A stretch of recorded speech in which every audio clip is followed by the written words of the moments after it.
السلام علیکم۔ بسم اللہ الرحمن الرحیم۔ میرے والد مسجد میں پیش امام تھے۔ ایک روز میری چھوٹی بہن شدید بیمار ہو گئی۔ محلے میں کسی نے ہماری مدد نہیں کی تو میری ماں ابا سے کہنے لگی کہ وہ جا کر چندے کی پیٹی سے کچھ رقم نکال کر لے آئیں۔ جب تنخواہ ملے گی تو وہ واپس ڈال دیں گے۔ 3 روز بعد جب میری بہن بہت زیادہ بیمار ہو گئی تو اب مجبوری میں چندے کی پیٹی سے کچھ پیسے نکالنے گئے تو اچانک انہیں کسی نے دیکھ لیا اور پھر جو کچھ ہوا سن کر دل خون کے آنسو روئے گا۔ میرا نام اکرم ہے۔ میرے والد مسجد کے پیش امام تھے۔ ہماری پورے محلے میں بہت زیادہ عزت تھی۔ ابو کی قلیل تنخواہ میں گزارا بس اس طرح سے ہوتا تھا۔ بہت سی جگہوں پر آنکھیں بند کر کے صبر کرنا پڑتا تھا۔ مہینے کے آخری دنوں میں فاقہ کشی سے اکثر واسطہ پڑتا تو امی ابو روزہ رکھ لیتے اور بہن بھائیوں کو جو میسر ہوتا کھلا دیتے۔ ابو امام مسجد کے علاوہ کوئی اور کام نہیں کر پاتے تھے۔ بچے قرآن کی تعلیم حاصل کرنے کے لیے بھی آتے تھے۔ کبھی ان کے ماں باپ نے یہ بھی نہیں سوچا تھا کہ جب ٹیوشن کی فیس دی جا سکتی ہے تو پھر دینی تعلیم کا ہدیہ کیوں نہیں دیا جا سکتا۔ میں اس وقت میٹرک کلاس میں تھا جب یہ واقعہ پیش آیا جس نے ہماری دنیا ہی بدل کر رکھ دی۔ میری 4 بہنیں تھیں مجھ سے چھوٹی۔ سب سے چھوٹی بہن کنیز فاطمہ صرف 4 برس کی تھی جب اچانک سے اس کی طبیعت بہت زیادہ خراب ہو گئی۔ اس وقت مہینے کی 24 تاریخ تھی۔ امی ابو نے یہ سوچا کہ معمولی بخار ہے، اتر جائے گا۔ امی ہلکی پھلکی دوائیں دیتی رہیں جو گھر میں موجود تھیں۔ بخار اتنا شدید ہوتا تھا کہ میری معصوم بہن آنکھیں بند کیے یا تو چلاتی رہتی تھی اور پھر تھک کر نڈھال ہو کر چپ کر کے لیٹ جاتی تھی۔ میں گھر میں سب سے بڑا تھا لیکن ان دنوں میں کچھ بھی نہیں کام کاج کر سکتا تھا کیونکہ حفظ قرآن کے بعد والد صاحب کے ساتھ ہی مسجد میں بچوں کو تعلیم دے رہا تھا۔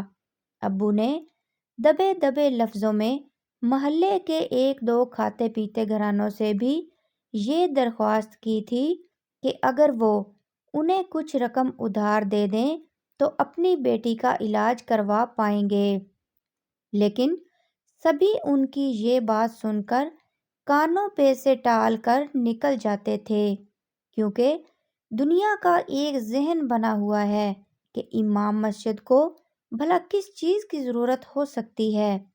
17,000 مشاہرہ ملتا تھا۔ اکثر محلے کی پرچون کا بل پچھلا بھی کلیئر نہیں ہو پاتا تھا کہ اگلے مہینے کا راشن ادھار پر شروع ہو جاتا تھا۔ امی بار بار ابو کو مجبور کر رہی تھیں کہ جائیں کسی سے کچھ پیسے ادھار لائیں، بچی کو علاج کی سخت ضرورت ہے، لیکن ابو ٹھنڈی سانس بھر کر خاموشی سے صحن میں بیٹھے رہتے۔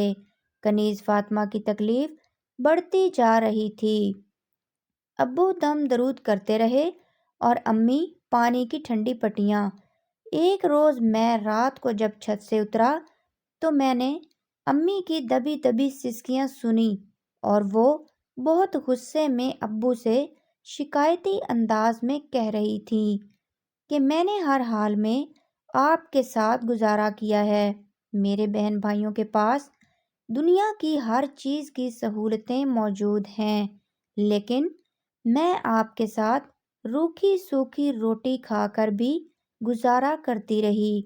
محلے کی باقی عورتیں نئے کپڑے پہن کر اترا اترا کر اپنی ملوانی سے ملنے آتی ہیں تو میں چپ چاپ اپنے پوشیدہ لباس میں بھی خوش اور مطمئن دکھائی دیتی ہوں۔ میری چھوٹی بچیاں جب نئے کپڑوں کی ضد کرتی ہیں تو انہیں پیار محبت سے قصے کہانیوں میں بہلا لیتی ہوں۔ میرے اکلوتے بیٹے کے کپڑے پرانے ہو کر اس کے ٹخنوں اور گھٹنوں سے بھی اوپر جا چکے ہیں۔ اسکول میں بھی میرے بچے کا مذاق اڑایا جاتا ہے، لیکن میں چپ رہتی ہوں۔ لیکن اب میری پھول جیسی بچی اتنی شدید بیماری سے لڑ رہی ہے، میں یہاں پر صبر نہیں کر سکتی۔ اگر میری بیٹی کو کچھ ہو گیا تو کیا آپ اس کو واپس لا پائیں گے؟ مجھے کچھ معلوم نہیں۔ میں نے جب آپ سے کہہ دیا ہے تو پھر کہہ دیا ہے۔ آپ مسجد کے چندے کی پیٹی سے کچھ رقم نکال کر لائیں۔ مسجد کی چھت تو پختہ ہو چکی ہے۔ اگر 2 ماہ مسجد میں ٹائل نہیں لگیں گی تو کوئی قیامت نہیں آ جائے گی۔ جیسے ہی تنخواہ ملتی ہے اور میرے سلائی کے پیسے ملتے ہیں، میں وعدہ کرتی ہوں کہ جتنی رقم آپ لائیں گے اس سے کچھ زیادہ ہی چندہ باکس میں ڈال دوں گی۔ مجبوری میں تو حرام بھی کھایا جا سکتا ہے۔ میں تو پھر بھی رقم کی واپسی کی بات کر رہی ہوں۔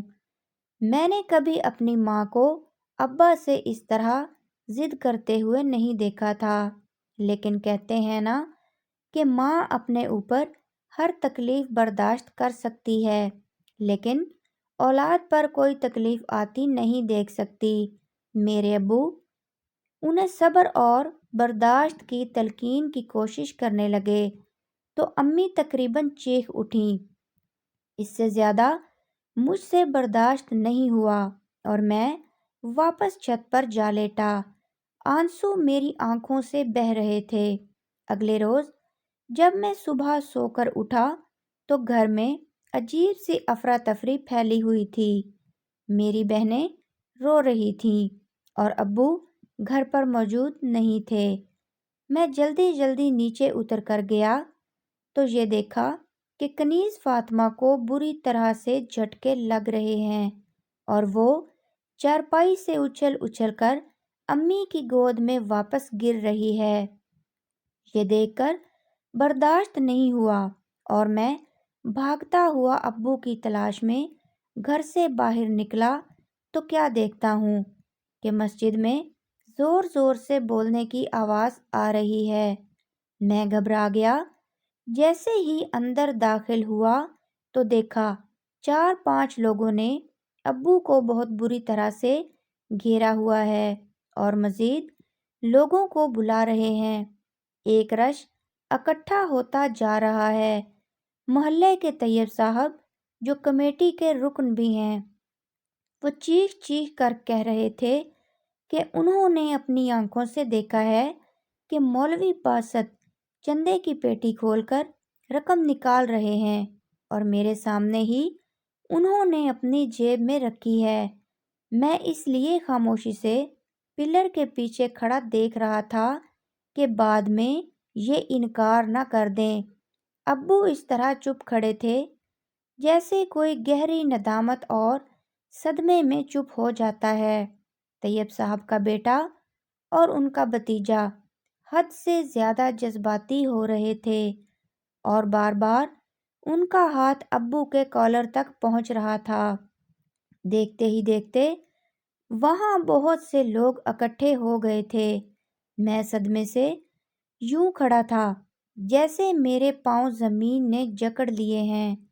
طیب صاحب کی دیکھا دیکھی فاروق اور قاسم نے بھی ابو کو جھنجھوڑ کر گلے سے پکڑا اور دوسرا منظر دیکھ کر میرے سر پر جیسے قیامت ٹوٹی۔ جن لوگوں کو میرے باپ نے دینی تعلیم دی تھی اور وہ ان کے استاد تھے، انہی ہاتھوں نے میرے والد کے چہرے پر تھپڑ دے مارے تھے۔ سب لوگ چیخ رہے تھے کہ ہمیں اندازہ نہیں تھا کہ اس مولوی کے یہ کرتوت ہو سکتے ہیں۔ ہم تو اسے شریف انسان سمجھتے تھے اور یہ برسوں سے ہماری بے وقوفی کا فائدہ اٹھا رہا تھا۔ نہ جانے اب تک اس نے کتنا چندہ چوری کر لیا ہوگا۔ میرے ابو کے کپڑوں کی جیب پھاڑی جا چکی تھی اور اس میں سے نکلنے والے ہزار ہزار کے کچھ نوٹ ان لوگوں کے ہاتھ میں تھے۔ میں دیکھ رہا تھا کہ میرے باپ کا گریبان مشتعل ہجوم کے ہاتھ میں تھا۔ ابو باقاعدہ رو رہے تھے اور ان کے ہاتھ ان سب لوگوں کے سامنے جڑے تھے۔ وہ کچھ بھی بولنے کی کوشش کرتے تو ان کے منہ کو بری طرح سے جھنجھوڑ دیا جاتا تھا۔ ان کے سر پر رکھا سفید صافہ کب کا نیچے گر چکا تھا اور لوگوں کے پیروں کے نیچے روندا جا چکا تھا۔ میں چیخنا چاہتا تھا مگر خاموش کھڑا تھا۔ اچانک کسی نے پیچھے سے میری قمیض کو پکڑ کر بری طرح سے جھنجھوڑا تو میں نے چونک کر پیچھے دیکھا۔ طیب صاحب کا چھوٹا بیٹا حمزہ سامنے کھڑا تھا۔ اکرم بھائی، ملوانی جی نے کہا ہے کنیز فاطمہ مر گئی، اس کے بابا کو بلا دو۔ ان لوگوں نے مولوی صاحب کو کیوں پکڑا ہوا ہے؟ وہ معصومیت سے میری طرف دیکھ رہا تھا۔ میں نے ایک نظر اس کے چہرے پر ڈالی اور پھر میرے اندر سے ایک چیخ نکلی، کنیز فاطمہ مر گئی ابو جی۔ میں وہاں سے چیختا ہوا ان لوگوں کی طرف بھاگا تھا۔ میری آواز سنتے ہی لوگوں نے ایک دم گھبرا کر ابو کا گریبان چھوڑا تھا۔ ابو نے میری طرف دیکھا، پھر اپنی حالت کی طرف، اور پھر جو میں کہہ رہا تھا اس کو سنا۔ جیسے ہی ان لوگوں کے ہاتھ ڈھیلے پڑے تھے، ابو وہاں سے الٹے سیدھے قدموں سے نکل کر بھاگے تھے۔ انہوں نے 1 منٹ کے لیے رک کر اپنی ساری جیبیں خالی کر کے مسجد میں جھاڑی، جن میں سے چند سکوں اور مسواک کے علاوہ کچھ بھی نہیں نکلا، اور چیختے ہوئے بولے، یا اللہ تو گواہ رہنا، تیرے گھر سے کچھ لے کر نہیں جا رہا۔ طیب علی نے اپنے ہاتھ میں پکڑے نوٹ دیکھے اور باقی ساتھیوں کی طرف دیکھنے لگا۔ ہم باپ بیٹا جب گھر میں داخل ہوئے تو میری تینوں چھوٹی بہنیں رو رہی تھیں۔ کنیز فاطمہ چارپائی پر لیٹی ہوئی تھی اور امی چپ چاپ اس کی چارپائی سے ٹیک لگا کر خالی نظروں سے آسمان کی طرف دیکھے جا رہی تھی، جیسے کنیز فاطمہ کو لے کر جانے والوں کا راستہ دیکھ رہی ہو۔ میری بہنیں اٹھ کر ہم باپ بیٹوں سے لپٹ گئیں۔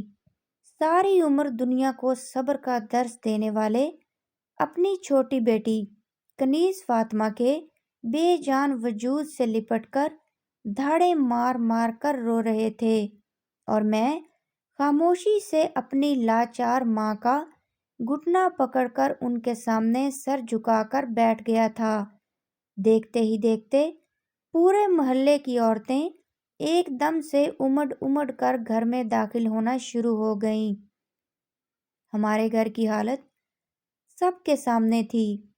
چولہا ٹھنڈا پڑا تھا، بہنوں کے چہرے بھوک اور پریشانی سے ستے ہوئے تھے۔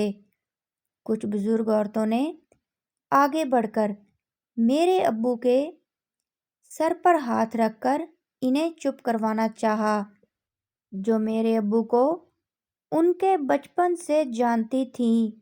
میری امی کے سر پر محلے کی عورتوں نے ہی دوپٹہ ڈالا تھا، کیونکہ انہوں نے ساری زندگی میری ماں کو ننگے سر نہیں دیکھا تھا۔ اس روز ہمیں یوں لگا تھا کہ جیسے قیامت آ گئی ہو۔ مجھ سے چھوٹی بہن کلثوم نے میرا کندھا ہلا کر پوچھا، بھائی، رضیہ خالہ کہہ رہی ہیں کہ مسجد میں اعلان کون کرے گا؟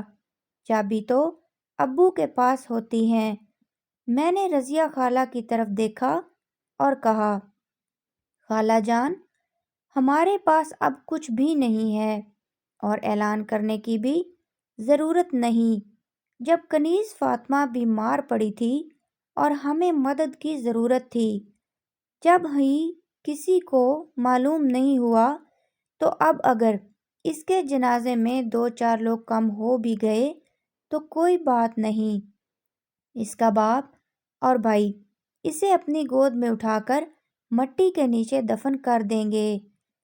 میں جو ہمیشہ سے ہی خاموش رہتا تھا، اس وقت میرے اندر ایک درد کا آتش فشاں دہک رہا تھا۔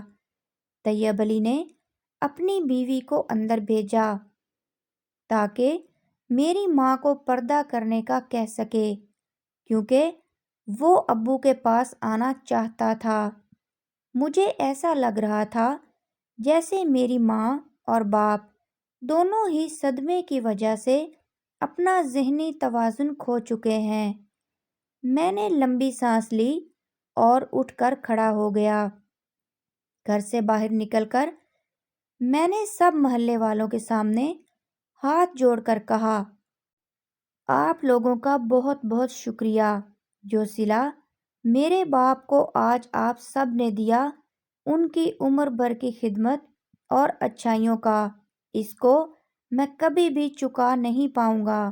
میرا باپ آج کچھ بھی کرنے یا بولنے کے قابل نہیں ہے۔ میری ماں پچھلے 15 دن سے میرے باپ سے کہہ رہی تھی کہ وہ جا کر کسی محلے والے سے قرض پکڑ کر اپنی بیٹی کو کسی ڈاکٹر کو دکھا دیں، لیکن میرا باپ لاچار تھا۔ ایک دو صاحب حیثیت سے میرے باپ نے اپنی بیٹی کی بیماری کا ذکر بھی کیا تھا، تو وہ یہ کہہ کر نکل گئے تھے کہ اس مہینے گنجائش نہیں۔ میری بہن کے پاس بھی زندگی کی گنجائش نہیں تھی۔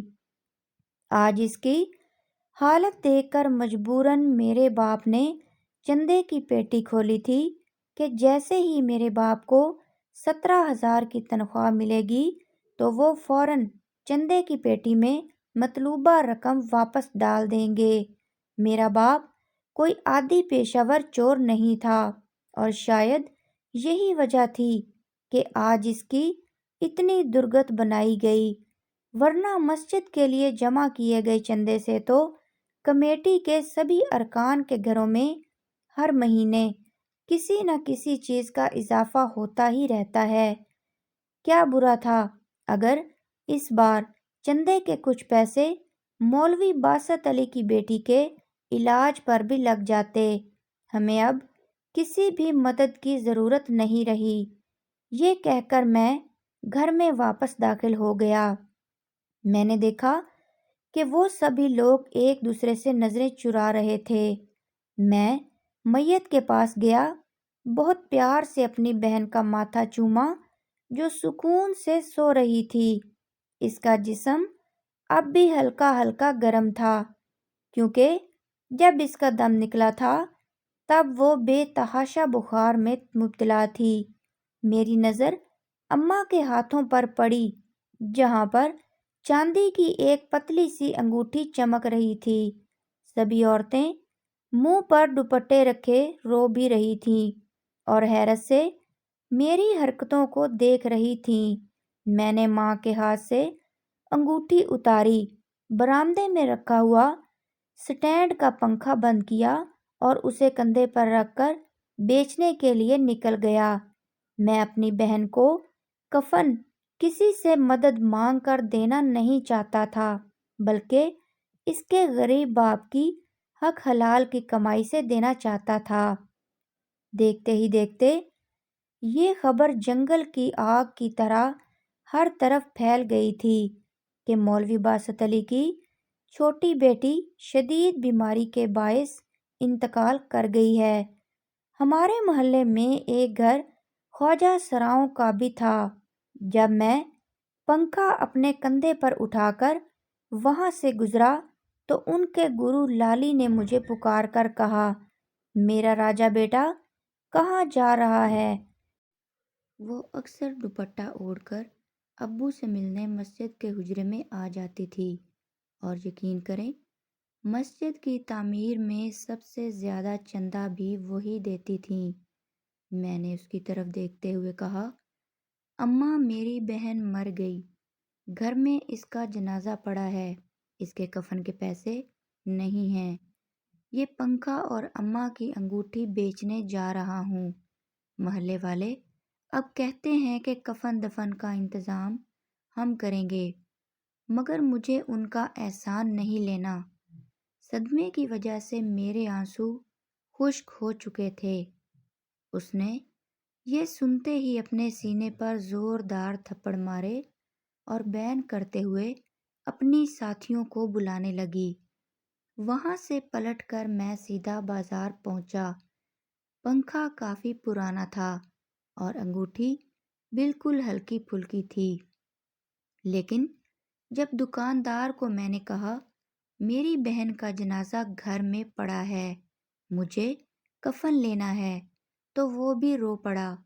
اس نے اپنی دکان کا شٹر گرایا، میرا ہاتھ پکڑا، مجھے لے کر سیدھا کپڑے کی دکان پر پہنچ گیا۔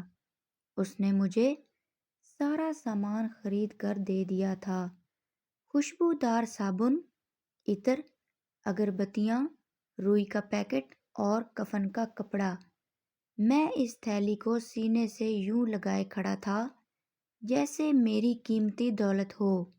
اس دکاندار نے میرے ہاتھ میں کچھ پیسے دبائے اور کہنے لگا، بیٹا، مزید کسی چیز کی ضرورت ہو تو اپنے بڑے بھائی سے ضرور کہنا۔ وہ پنکھا بھی اٹھا کر میرے ساتھ چل رہا تھا، لیکن میں نے اسے روک دیا اور جیب سے انگوٹھی نکال کر بھی اس کے ہاتھ میں تھما دی اور کہا کہ بھائی یہ رکھ لیں، اور مزید جتنے بھی پیسے ہو گئے ہیں انہیں مجھے قرض حسنہ سمجھ کر دے دیں، جیسے ہی میرے پاس ہوں گے میں لوٹاؤں گا۔ میں اپنی بہن کی قبر پر کسی کا احسان نہیں رکھنا چاہتا۔ اس شخص نے میری حالت سمجھتے ہوئے مجھ سے انگوٹھی اور پنکھا لے لیا۔ میں تیز قدموں سے چلتا ہوا گھر کی طرف جا رہا تھا۔ اچانک مجھے ایک خیال آیا۔ میں نے ماموں کے نمبر پر کال کر کے نانی اور ماموں کو بھی اطلاع دے دی تھی۔ میں سیدھا گھر میں داخل ہوا تھا۔ وہ خواجہ سرابی عورتوں میں شامل ہو کر گھر کے اندر تھی۔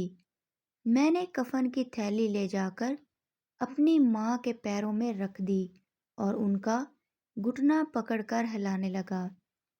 اماں، ہوش کرو، کنیز فاطمہ کو بھیجنے کی تیاری کرنی ہے۔ سارا سامان لے آیا ہوں، قبرستان جا رہا ہوں اس کی آخری آرام گاہ تیار کرنے۔ اپنے ابا کا کندھا ہلایا تھا۔ انہوں نے میری طرف دیکھا۔ میری نظر ان کے پھٹے ہوئے گریبان پر تھی۔ ہم دونوں اٹھ کر قبرستان چلے گئے۔ میرے ماموں اور نانی کا گھر قریبی گاؤں میں ہی تھا۔ وہ بھی گھر سے سیدھا قبرستان پہنچے تھے۔ سبھی لوگ جان گئے تھے کہ محلے کی کمیٹی والوں نے میرے باپ کے ساتھ کیا حشر کیا تھا۔ 3-4 گھنٹے بعد جب میری بہن کا جنازہ اٹھانے کا وقت ہوا تو انہی لوگوں نے آگے بڑھنے کی کوشش کی۔ میرے ابا تو بالکل خاموش تھے، لیکن میں نے ہاتھ اٹھا کر ان سبھی کو روک دیا تھا۔ میرے 2 ماموں اور ہم باپ بیٹا اپنی ننھی سی گڑیا کو کندھوں پر اٹھائے اکیلے ہی قبرستان کی طرف چل دیے تھے۔ چاروں کلمہ شہادت بلند کرتے جا رہے تھے اور ہمارے پیچھے کچھ فاصلہ رکھ کر گاؤں کے لوگ بھی۔ سبھی لوگ ایک دوسرے سے شرمندہ تھے، لیکن ان کی شرمندگی کا اب ہمیں کوئی فائدہ نہیں تھا۔ قبر کی مٹی کو اپنے ہاتھوں سے تھپکتے ہوئے میرے ابا یوں لگ رہے تھے جیسے اپنی چھوٹی سی بچی کو لوری سنا رہے ہوں۔ میری نظروں کے سامنے میری بہن کا معصوم بچپن، اس کی شرارتیں، سب کچھ گھوم رہا تھا۔ جب میں بالکل چھوٹی سی بہن کو اپنی گود میں اٹھا کر خوشی سے بھاگا بھاگا پھرتا تھا، مجھے اس وقت ان سب لوگوں کے آنسو بیکار لگ رہے تھے جو بلا وجہ ہی وہ ہماری تکلیف پر بہا رہے تھے۔ میں گھر واپس لوٹا تھا، ابو اور ماموں بھی ساتھ تھے۔ میں نے دیکھا کہ گلی میں کھانے کی دیگ بنائی جا رہی ہے اور پاس طیب علی کھڑا ہے۔ میں نے اسے دیکھ کر منع کر دیا اور کہا کہ یہ کھانا ہمارے گھر نہیں جائے گا۔ سارے محلے میں یہ بات پھیل چکی تھی کہ پچھلے 3 دن سے ہمارے گھر میں کھانے کو ایک دانہ بھی نہیں تھا۔ میری معصوم بہنوں نے شاید ان عورتوں کو سب کچھ بتا دیا تھا۔ اب سبھی لوگ افسوس سے ہاتھ مل رہے تھے، لیکن اب کوئی فائدہ نہیں تھا۔ ایک دو لوگوں نے ابو کا ہاتھ پکڑ کر انہیں مسجد کی طرف چلنے کا بھی کہا کہ افسوس کے لیے صف بچھا لیتے ہیں، لیکن میں نے ابو کا ہاتھ واپس چھڑوا لیا۔ ایک دو بزرگ نے مجھے ڈانٹنے کی بھی کوشش کی تھی کہ اس دکھ کی گھڑی میں ذرا بھی حوصلہ اور ہمت نہیں دکھا رہا، جو ہوا سو ہوا۔ غلط فہمی کو دور کر کے دل کو تھوڑا مضبوط کرنے سے اللہ بھی راضی ہوگا۔ میں نے ان سبھی سے معذرت کر لی تھی۔ محلے کی عورتوں میں بھی یہ بات پہنچ گئی کہ میں نے کھانا دینے سے منع کر دیا ہے۔ وہ بھی میرے سر پر ہاتھ رکھ کر مجھے سمجھانے کی کوشش کرتی رہیں، لیکن میں چپ چاپ اس چارپائی سے ٹیک لگائے بیٹھا ہوا تھا جہاں کچھ دیر پہلے میری بہن میری ماں کی گود میں تڑپ رہی تھی۔ اگر میں بہن کی طرف کو بھولنے کی کوشش کرتا تو مجھے تھوڑی دیر پہلے اپنے ابو کی چیخ و پکار یاد آ جاتی تھی، جب ان کے پر نور چہرے پر تشدد کیا گیا تھا اور ان کے کپڑے کھینچ کے پھاڑے گئے تھے، انہیں دھکے دیے گئے تھے اور مکے مارے گئے تھے۔ میں نے اپنا ہاتھ جوڑ کر سبھی سے معذرت کر لی کہ اس وقت ہمیں اکیلا چھوڑ دیں۔ ذرا دیر میں پورا گھر خالی ہو چکا تھا۔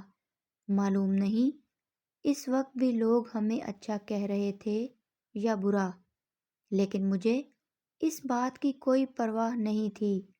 تھوڑی دیر میں دروازے پر دستک ہوئی۔ لالی دروازے پر کھڑی تھی۔ وہ کھانا بنا کر ساتھ لائی تھی۔ میرے ماموں ابو کو سمجھا بجھا کر اپنے ساتھ اندر لے گئے تھے۔ ان کا لباس تبدیل کروایا تھا۔ نانی اور خالہ نے میری امی کا لباس تبدیل کروا دیا تھا۔ مجھے اب معلوم ہوا تھا کہ تیز بخار سے میری بہن کے دماغ کی نس پھٹی تھی اور سرخ رنگ کی لکیر نکل کر اماں کی گود اور پورا بستر بھر گئی تھی۔ میری تینوں بہنیں بھوک سے نڈال تھیں۔ لالی جو کافی عمر رسیدہ تھی، اس نے میری ماں اور خالہ کے سر پر ہاتھ رکھ کر کہا تھا کہ میں یہ تو نہیں جانتی میری کمائی حق حلال کی ہے یا نہیں، لیکن اس وقت ان بچوں کو زندہ رہنے کے لیے کھانے کی ضرورت ہے۔ ان کی ننھی جانوں پر ظلم مت کرنا اور یہ کھانا واپس مت کرنا۔ میرے ماموں نے امی اور ابو کی طرف دیکھ کر اپنی جیب سے کچھ پیسے نکال کر لالی کی طرف بڑھا دیے تھے اور کہنے لگے، اماں برا مت ماننا، مگر یہ چند پیسے رکھ لو، شاید میری بہن اور بھائی کے حلق سے یہ کھانا نہ اتر سکے۔ اور لالی اماں نے بھی وہ پیسے رکھ لیے تھے۔ 3 روز بعد ہم گھر والوں نے چند لقمے کھائے تھے۔ اس بات کو آج شاید 7 سال کا عرصہ گزر چکا ہے۔ ہم نے فوراً ہی وہ محلہ چھوڑا تھا۔ مجھے لالی اماں نے ٹکٹ اور ویزا لے کر دیا تھا۔ میں سعودی عرب میں حرم شریف میں صفائی کا کام کرتا ہوں۔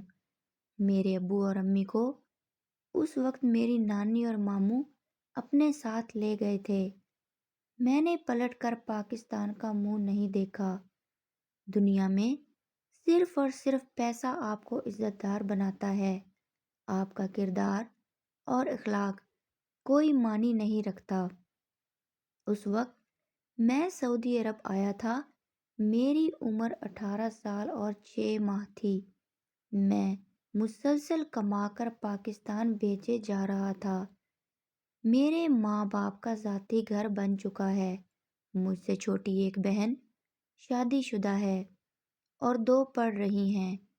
میری ماں ممتا سے مجبور ہو کر مجھے بار بار پاکستان بلاتی ہیں، لیکن میں انکار کر دیتا ہوں۔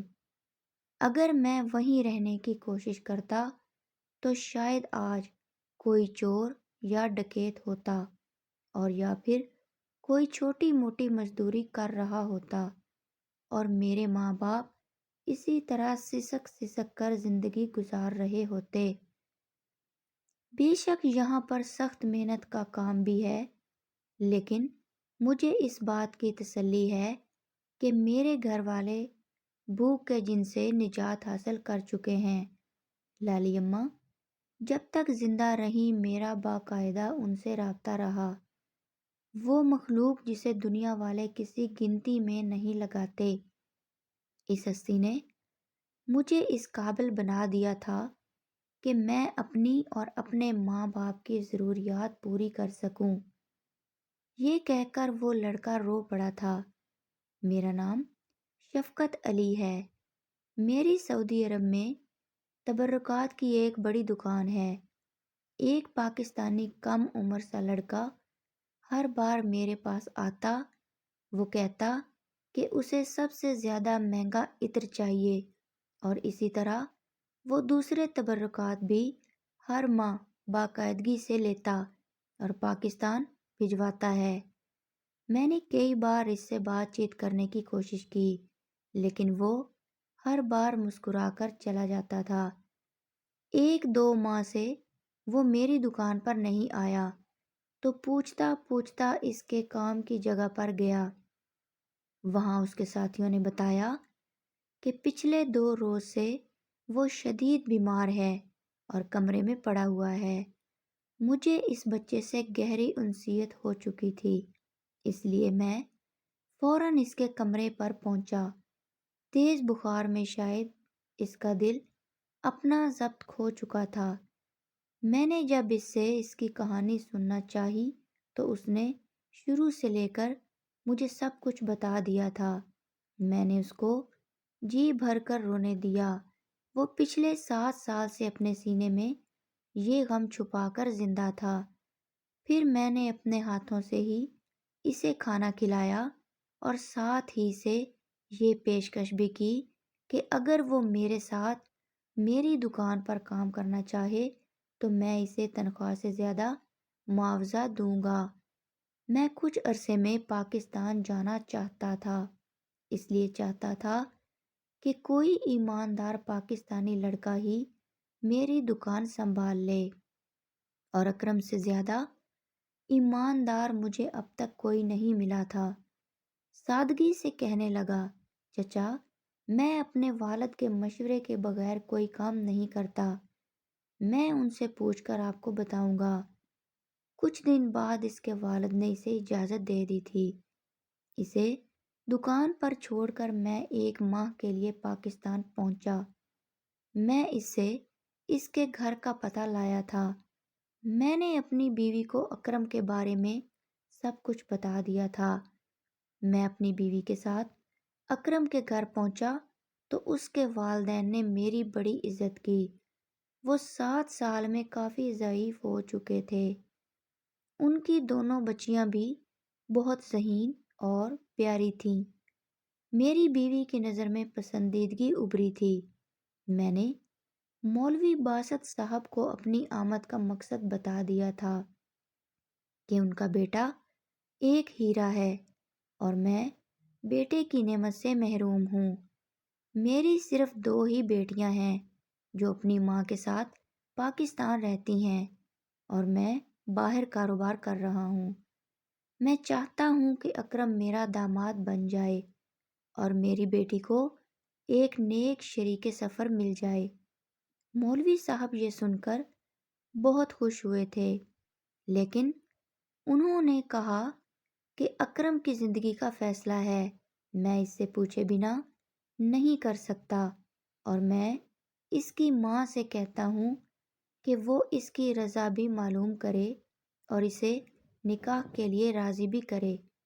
ہماری یہ ملاقات بہت اچھی رہی تھی۔ دیکھتے ہی دیکھتے 6 ماہ گزر گئے۔ اکرم میرے ساتھ ہی پاکستان پہنچا تھا۔ وہ شادی پر تیار نہیں تھا، لیکن اس کی والدہ نے اسے بڑے پیار سے سمجھایا تو وہ رضامند ہو گیا۔ میں نے اپنی بیٹی کی دھوم دھام سے شادی کر دی۔ میرے پاس خدا کا دیا ہوا سب کچھ تھا، لیکن اکرم کچھ لینے پر تیار نہیں تھا، تو میں نے اس کے والدین کی مرضی سے ہی سعودی عرب میں ان میاں بیوی کے لیے ایک الگ رہائش گاہ کا انتظام کر دیا تھا۔ میں ساری عمر باہر گزار کر تھک چکا تھا، اس لیے پاکستان لوٹ آیا تھا۔ میرا کاروبار اکرم نے بہت زیادہ ایمانداری سے سنبھال رکھا ہے۔